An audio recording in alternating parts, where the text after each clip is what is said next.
Hello everyone, मैं राय आप सभी का राय ऑनलाइन एकेडमी पर बहुत बहुत स्वागत करता हूं। राय ऑनलाइन एकेडमी एक ऐसा चैनल है जहां पर आपको क्लास 10 से 12 के साथ पॉलिटेक्निक, इंट्रेंस, सेमेस्टर एवं कंपटीशन का सारा स्टडी मटेरियल आपको बिल्कुल फ्री में अवेलेबल करवाया जाता है। तो आज की इस क्लास में हम लोग रेफ्रिजरेशन एंड एयर कंडीशन का टॉपिक है। फर्स्ट यूनिट का टॉपिक है रेफ्रिजरेटर किसे कहते हैं, हीट पंप क्या है, उसके बाद वन टन रेफ्रिजरेशन क्या है, COP ऑफ रेफ्रिजरेशन सिस्टम क्या है। इस तरह का हम लोग आज सब टॉपिक को आज कवर करेंगे इस लेक्चर में, वीडियो लेक्चर में। और यह लेक्चर स्पेशली जो 6 सेमेस्टर में मैकेनिकल के स्टूडेंट है उनका है पढ़ना रेफ्रिजरेशन एंड एयर कंडीशन, जिसका फर्स्ट यूनिट में है, फर्स्ट यूनिट का एक टॉपिक है। तो चलिए हम लोग स्टार्ट करते हैं। तो कहता है रेफ्रिजरेटर क्या है, तो कहता है it is a device which observe the heat from low temperature body यानी room and reject heat from the high temperature यानी कि एटमोस्फेयर में।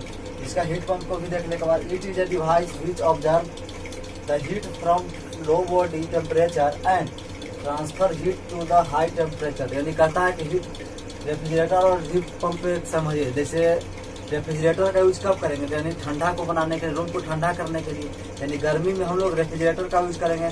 और हीट पंप यानी कि विंटर सीजन में हम लोग हीट पंप का यूज करेंगे। यानी कि गर्मी में रेफ्रिजरेटर के लिए देखें तो रेफ्रिजरेटर के लिए क्या है, यानी कोई रूम है, किसी एक रूम में हमको ठंडा करना है यानी गर्मी के दिन में, तो रूम का टेम्परेचर जानते हैं कि ऐसे भी होता है, एटमॉस्फेरिक टेम्परेचर से अधिक लो होता है। क्योंकि हीट का ट्रांसफर लो बॉडी से हाई बॉडी टेम्परेचर से लो बॉडी टेम्परेचर में होता है।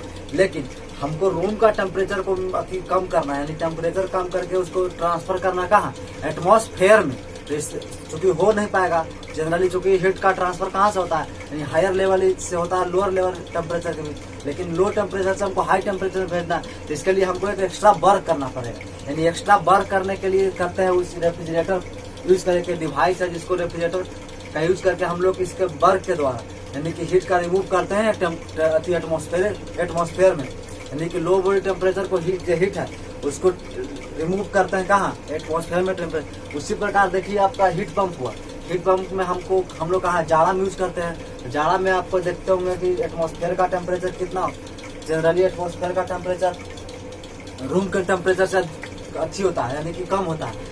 तब तो हम लोग रूम में आकर कहते हैं कि ना ठंडा, बाहर वाली ठंडा, रूम में चले, रूम में गर्मी है ना। तो रूम का टेम्परेचर होता है जाड़ा का समय, रूम का टेम्परेचर जाड़ा का समय अधिक रहता है, यानी एटमॉस्फेयर के तुलना में।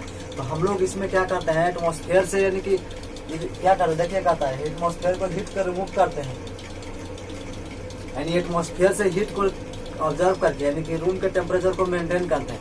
ये हो गया हीट पंप। तो ये देखिए इसका डायग्राम से हम लोग समझते हैं। देखिए हो गया आपका रेफ्रिजरेटर, यानी आर से रेफ्रिजरेटर हो गया। अब देखिए एक हो गया आपका एक T1 हो गया, एक T2 टेम्परेचर हो गया।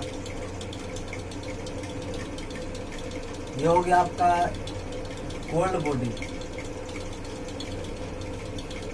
जिसको हम लोग रूम कहते हैं। ये हो गया एटमॉस्फेयर, यानी एटीएम नहीं कहते इसको शॉर्टकट में। तो ये हो गया यानी कि हीट हो गया Q1, हीट हो गया Q2। क्योंकि हमको इसको एक्स्ट्रा वर्क करना पड़ेगा, तो एक्स्ट्रा वर्क करेंगे यानी कि एक्स्ट्रा वर्क हो गया, यानी कि वर्क इन लिख देंगे, क्योंकि इंटर कर रहा, वर्क करेंगे तो वही होगा। तब यहाँ से देखिए तो ये हो गया। उसके बाद रेफ्रिजरेटर में हम हीट पंप में देखें तो हीट पंप को देखिए इस चीज को सुनिश्चित करते हैं। तो ये हो गया यानी कि T1 और एक हो गया T2।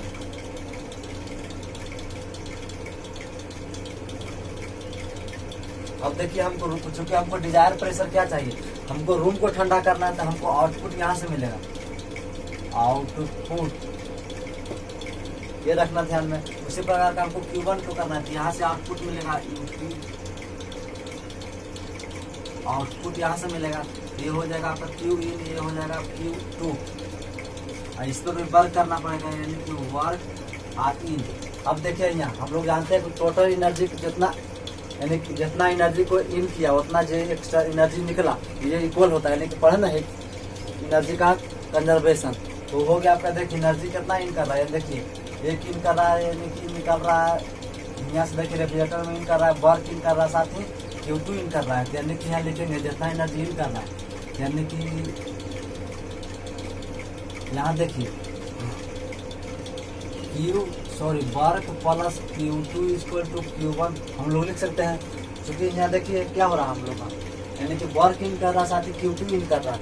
यहाँ से हम लोग को वर्क निकाल जाएगा, यानी कि W बराबर Q1 माइनस Q2। अब हम लोग देखिए ये हो गया। इसी प्रकार यहाँ निकाल देते हैं, यानी कि यहाँ भी हो जाएगा वर्क प्लस Q2 बराबर Q1। यहाँ से आपका वर्क निकल जाएगा Q1 माइनस Q2, और यहाँ आपका आउटपुट Q1 है, यहाँ आउटपुट आपका Q2 हो गया। अब हम लोग चलते हैं रेफ्रिजरेटर COP निकालेंगे। पहले इसको COP समझ लेते हैं क्या है COP। देखिए COP का था कोएफिशिएंट ऑफ फ्रिक्शन को, इसको शॉर्टकट में लिखते हैं COP। कोएफिशिएंट ऑफ फ्रिक्शन को COP कहते हैं। तो कहता है इसका definition it is define as the ratio between desire output, यानी रेफ्रिजरेशन इफेक्ट जो हम लोग को आउटपुट चाहिए, रेफ्रिजरेटर इफेक्ट हो गया, वो हो गया टू वर्क डन। यानी कि एग्जाम्पल समझिए, आउटपुट बटे इनपुट, यानी कि इनपुट हो गया। तो कहता द परफॉर्मेंस ऑफ रेफ्रिजरेशन, यानी आज से रेफ्रिजरेशन हुआ, express in the term of COP। ऐसे कोई आदमी कोई काम करता है तो उसको एक्सप्रेस करते हैं ना कि एक व्यक्ति 8 घंटा काम किया, 8 घंटा में इतना काम कर, यानी इतना काम, यानी 8 घंटा में यानी इतना काम को कर पाया। उसी प्रकार रेफ्रिजरेटर और हीट पंप को एक्सप्रेस करते हैं, यानी कि व्यक्त करते हैं किसके, यानी कि COP के टर्म में व्यक्त करते हैं कि यह है, मतलब रेफ्रिजरेटर इतना अच्छा है या खराब है, यानी इसको एक्सप्रेस किसमें करते हैं, यानी COP में करते हैं, यानी कोएफिशिएंट ऑफ फ्रिक्शन के रूप में करते हैं। तो ये हो गया। तो इसको COP का फॉर्मूला देखिए, आउटपुट बटे वर्क डन, यानी जितना हमको आउटपुट चाहिए, डिजायर आउटपुट बटे वर्क डन, यानी डिजायर रेफ्रिजरेशन इफेक्ट बटे वर्क डन। ये हो गया आपका। तो एक हो गया, यानी कि COP निकल गया। तो हम देखेंगे COP का फॉर्मूला से, यानी कि रेफ्रिजरेटर का COP निकालेंगे। तो देखिए COP इक्वल टू हम लोग अभी क्या पढ़े, आउटपुट बटे वर्क डन। वर्क इन भी लिख सकते हैं, लेकिन आउटपुट में हम लोग देखें यहाँ क्या आउटपुट मिल रहा है, यानी Q2 हो जाए आउटपुट मिल रहा है Q2 बटे वर्क इन, यानी वर्क बराबर हमको क्या मिल रहा है Q1 माइनस Q2, यानी कि COP इक्वल टू लिख सकते हैं, यानी कि Q1 है तो यानी कि Q1 है टेम्परेचर के रूप में लिख देंगे, यानी कि T2 minus T1 minus T2। ये आपका हो गया COP ऑफ रेफ्रिजरेटर, यानी तो R से यहाँ लिख सकते हैं। तो ये हो गया COP ऑफ रेफ्रिजरेटर। उसी प्रकार आप COP ऑफ हीट पंप को निकालेंगे, यानी कि COP इक्वल टू फॉर्मूला क्या हुआ, आउटपुट बटे वर्क इन। आउटपुट यहाँ हम लोग को क्या निकल रहा है, यानी Q1 निकल रहा है, यानी कि Q1 बटे वर्क यहाँ कितना हुआ Q1 माइनस Q2। अब यहाँ देखिए उसी प्रकार लिख देते हैं, यानी Q1 है तो यहाँ T1 होगा टेम्परेचर के रूप में, T1 माइनस T2। ये हो गया आपका COP हो गया COP ऑफ पंप, यहाँ ऐसे लिख दीजिए। तो ये हो गया आपका COP ऑफ पंप, यानी ये हो गया आपका COP of pump. COP of pump कितना हो T1 बटे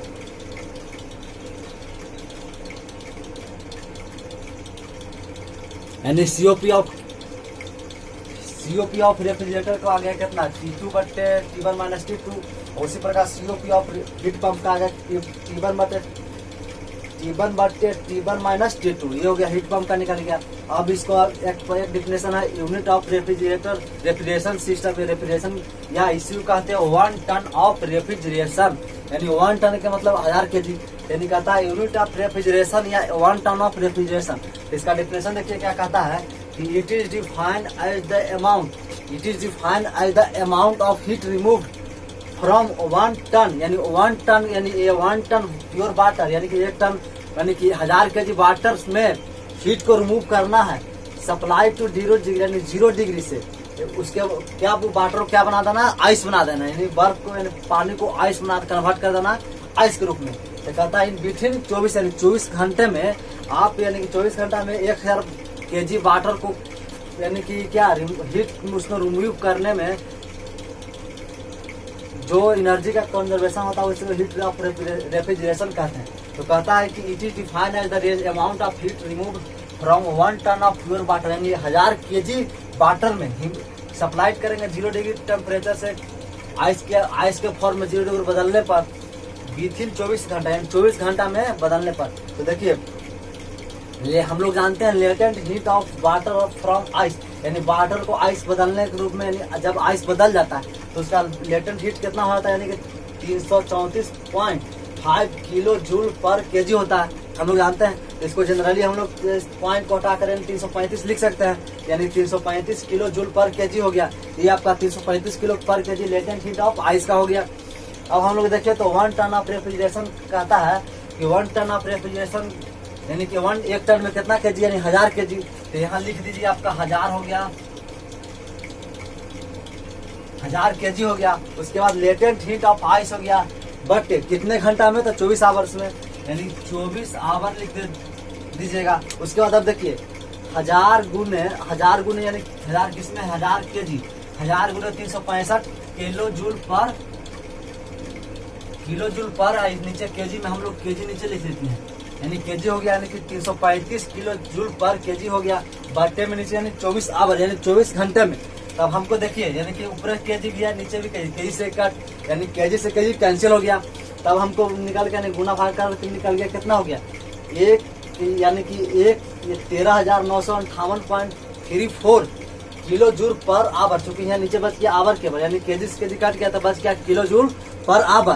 तो ये हो गया आपका टोटल, यानी कि इसको जनरली मान लेते हैं हम लोग 14,000 के करीब है, इसको 14,000 मान लेते हैं, यानी कि 1 टीआर बराबर होता है 14,000 किलो जूल पर केजी। अब उसी प्रकार आप ये तो आवर्स में हो गया, ये तो आवर्स में हो गया, लेकिन आपको निकालना कहेगा कि घंटा में निकालिए। तो ये यानी कि 60 से गुना कर देंगे, यानी 60 से गुना कर देंगे, सॉरी मिनट में निकालने के लिए, तो यहाँ मिनट में निकल जाएगा। जब मिनट में निकालने के लिए तो कहेगा नीचे से 60 में गुना कर देंगे, है ना। उसके बाद अगर सेकंड में निकालने के लिए आपको कहेगा तो फिर 60 से गुना कर देंगे, तो आपका ये क्या निकल गया, सेकंड में निकल गया। तो ये हो गया आपका, यानी कि 1 टन ऑफ रेफ्रिजरेशन बराबर क्या होता है, 14,000 किलो जूल पर आवर। तो ये हो गया। उसके बाद हम लोग रिलेशन एक पढ़ना होता है हम लोग का, रिलेशन, यानी कि relation between COP of refrigerator, यानी कि सीओपी ऑफ रेफ्रिजरेशन का रिलेशन और सीओपी ऑफ हीट पंप का यानी कि सीओपी ऑफ हीट पंप का कोएफिशिएंट निकालने का इसका रिलेशन होता है। तो इसका रिलेशन की ओर हम लोग देखते हैं, तो ये उतार लीजिएगा। उसके बाद हम लोग इधर में क्लीन करते हैं बोर्ड को।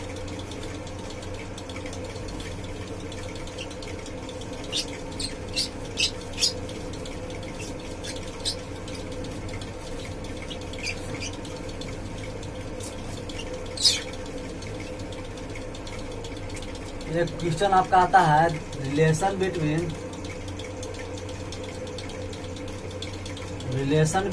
सीओपी ऑफ रेफ्रिजरेटर, इसको आर से लिखते हैं, एंड हीट पंप, यानी कि relation between coefficient of friction of refrigerator का और coefficient of friction of heat pump का।